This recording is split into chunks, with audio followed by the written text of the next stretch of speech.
أعوذ بالله من الشيطان الرجيم. بسم الله الرحمن الرحيم.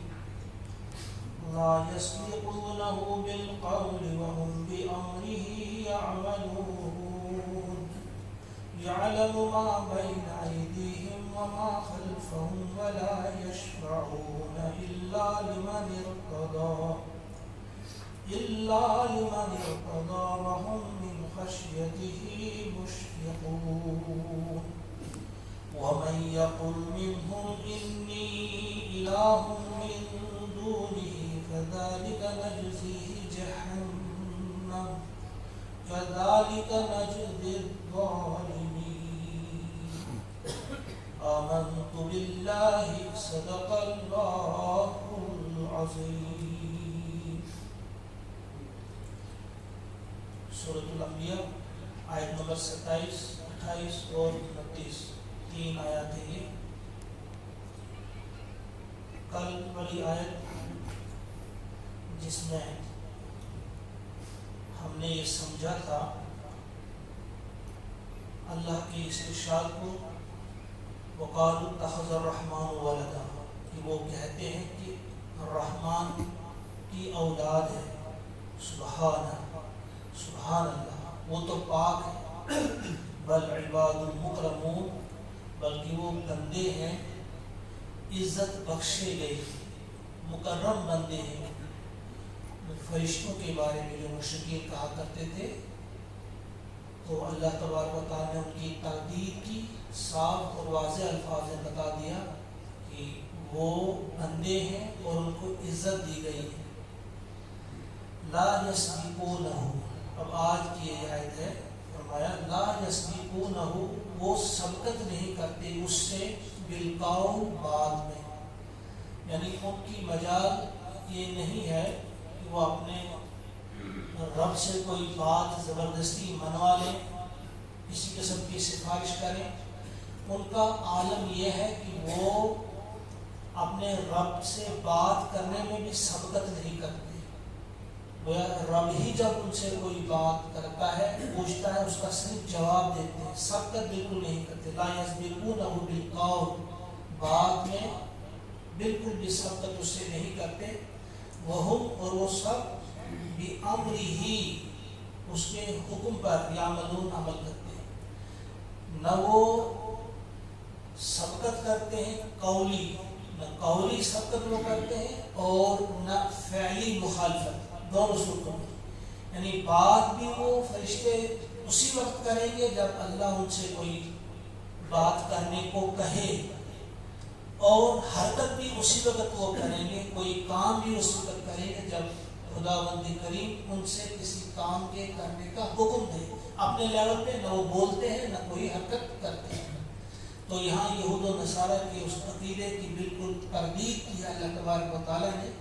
یہود و نصارہ سمجھتے ہیں کہ فرشتے جو ہیں، فرشتوں میں بھی نیک بھی ہیں، بد بھی ہیں، فرمانبردار بھی ہیں، نافرمان بھی ہیں. اور ان کا ماننا یہ ہے کہ ابلیس جو تھا وہ فرشتہ ہی تھا. تو یہاں ان کی کلیئر اور واضح الفاظ میں وہ تردید کی گئی ہے کہ فرشتے جو ہیں وہ قطعاً مخالفت نہیں کر سکتے. وہ تو وہی بات کرتے ہیں جس بات کا انہیں حکم دیا جائے، اور وہی کام وہ کرتے ہیں جس کام کے کرنے کا انہیں حکم دیا جائے. اس آیت کو ٹھیک طرح سے ذہن میں سمجھے کہ فرشتوں کی حالت کیا ہے. لا یسبقونہ بالقول وہم بامرہ یعملون. یعلم ما بین ایدیہم، جانتا ہے وہ، یعنی اللہ تبارک و تعالیٰ جانتے ہیں جو کچھ ان کے آگے ہے، وما خلفہم، جو کچھ ان کے پیچھے ہے. ولا یشفعون، اور وہ شفاعت نہیں کرتے، سفارش نہیں کرتے، الا، سوائے، لمن ارتضی، سوائے ان کی جن کے بارے میں اللہ راضی ہو کہ ان کی سفارش کی جائے. کلیئر بات ہے، اس میں صاف بات ہے. اس میں ایک اور طرف بھی ہمارا ذہن جاتا ہے کہ سفارش وہ کر سکتا ہے اور اس سے کی جا سکتی ہے جسے یہ معلوم نہ ہو کہ فلاں آدمی جو ہے کیسا ہے، جس نے کہاں کیا کیا ہے. پھر اس سے سفارش کی جاتی کہ یہ اچھا آدمی ہے، اس سے اگر کوئی غلطی ہوئی بھی لیکن یہ پھر بھی یہ اچھا آدمی ہے. فرمایا اللہ تعالیٰ نے مجھے تو معلوم ہے، اللہ کو معلوم ہے یہ اچھا ہے برا ہے، اس نے آگے کیا بھیجا ہے پیچھے کیا چھوڑا ہے، اس نے جو عمل کی ہے اس کے اثرات آگے کیا گئے ہیں یا اس سے اس وقت کیا اثرات ہوئے، وہ بالکل جانتا ہے، لہذا وہاں سفارش کا کوئی مسئلہ ہی نہیں، ضرورت ہی نہیں۔ البتہ کر سکتے ہیں وہ سفارش، وہ کریں گے سفارش، یا کوئی بھی، یہاں صرف فرشتے مراد نہیں ہے، یہاں عام بھی لے سکتے ہیں، انبیاء ہوں، اولیاء ہوں یا فرشتے ہوں، اگر وہ سفارش کریں گی بھی انہیں اجازت جب دی جائے گی، بغیر اجازت کے وہ بھی سفارش نہیں کر پائیں گے۔ یہاں کلیئر ہو جاتا ہے کہ شفاعت کی جو رسی ہے، سفارش کی جو رسی ہے، اس کا آخری سرا اللہ ہی کے ہاتھ میں ہے، وہ جس کی وہ اجازت دے اس کی سفارش ہو سکتی ہے۔ فرمایا وَلَا يَشْفَعُونَ إِلَّا لِمَنِ ارْتَضَىٰ، وہ سفارش نہیں کر سکیں گے، ہاں اللہ جس سے راضی ہو اس کے بارے میں سفارش کی جائے تو وہ کریں گے۔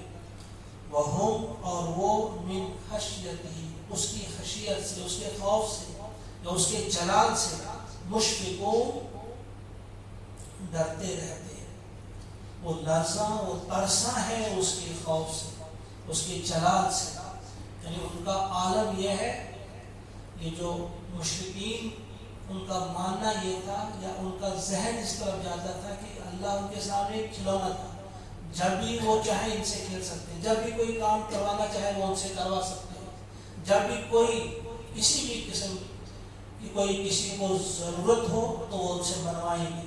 تو فرمایا یہ بات ہی نہیں، بلکہ وہ تو ہر وقت ہر لحظہ اللہ سے ڈرتے رہتے ہیں، کانپتے رہتے ہیں، تھرتھراتے رہتے ہیں۔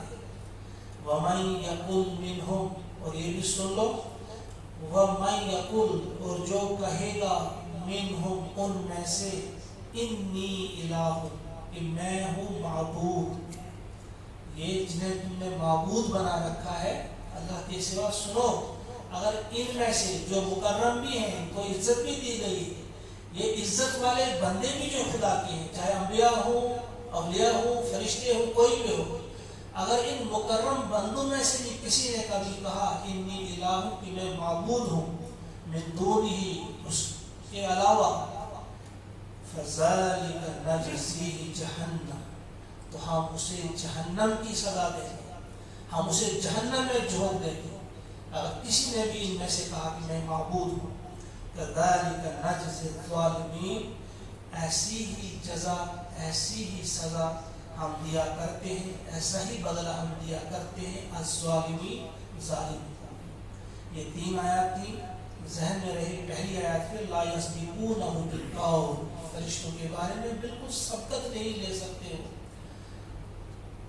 یہاں سے کچھ مفسرین نے ایک مسئلہ یہ بھی نکالا ہے کہ جب کہیں کوئی مجلس ہو، مجلس میں کچھ بزرگ بیٹھے ہوں، تو یہ جو چھوٹے جو ہوں انہیں چاہیے کہ وہ بات نہ کریں جب تک نہ ان کے وہ بزرگ ان سے کہے کہ تم بھی بات کرو، یہ ادب کا تقاضا ہے۔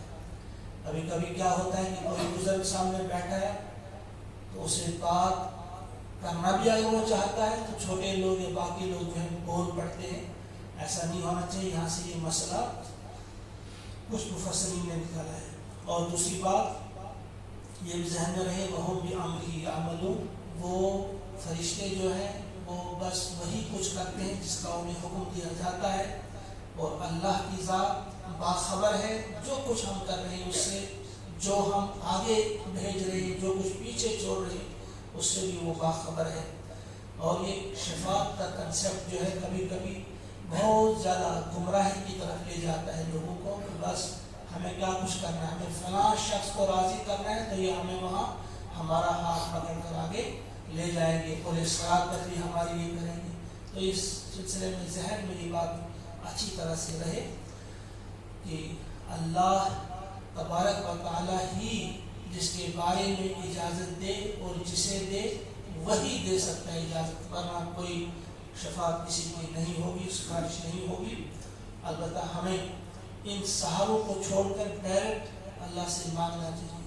اللہ تعالیٰ نے ہمیں سکھائی ہے دعا، کوئی بھی دعا اٹھائیے، قرآنی دعا، ہم نے کہیں نہیں جانا کسی کو لانے کے لیے کہ ہماری دعا قبول کراؤ، ہماری سفارش قبول کراؤ.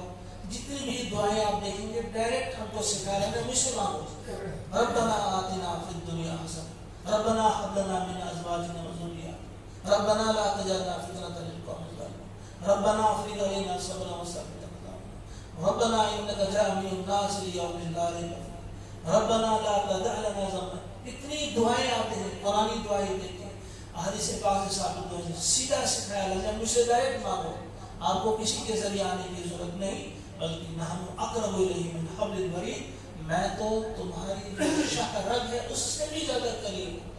تمہیں کوئی سفارشی لانے کی ضرورت نہیں، تمہیں کسی قسم کی کوئی نہیں چاہیے وہاں پہ حمایت کی ضرورت، بلکہ آپ ڈائریکٹ مجھ سے مانگو.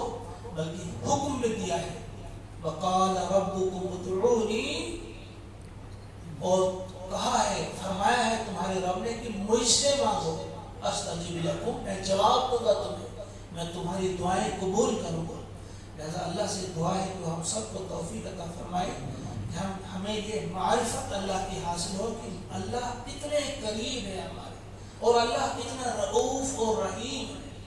اللہ سے زیادہ کوئی رحیم نہیں کہ اللہ سے زیادہ کسی کو ہم پر ترس آئے.